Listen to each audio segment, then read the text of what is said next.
Today in Brooklyn, there is almost no sign of it.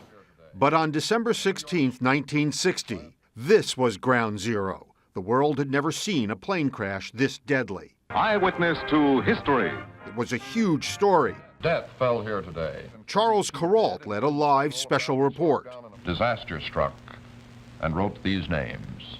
134 people died when a United jet ripped the top off a TWA plane in snow and fog over Staten Island, New York. Both planes crashed to the ground, burning. What did you think it was at first? I thought it was the bomb. 6 people on the ground were killed, including 2 men selling Christmas trees. I saw this big fire, and I saw the tail end of a plane, and I just couldn't believe that a plane was in the street.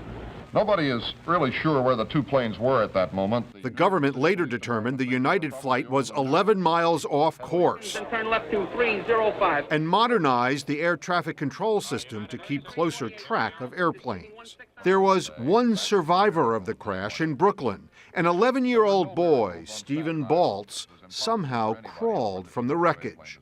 He fell out of the sky. Eileen Bonner was a nurse supervisor at the hospital where he was taken. He was an absolute charming child. He was talking Absolutely and charming. Yes, he was. That was the miracle of this morning. And everyone thought it was a miracle, especially his father. We're grateful to the Almighty for this miraculous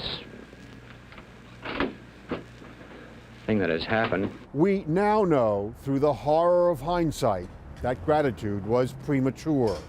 Stephen Baltz, who was found here, died the next day. His lungs had been ruined by smoke and fire.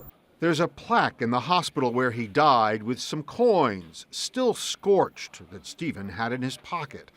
One of the few remaining memories of a Christmas season a half-century ago when death and fire poured from the sky.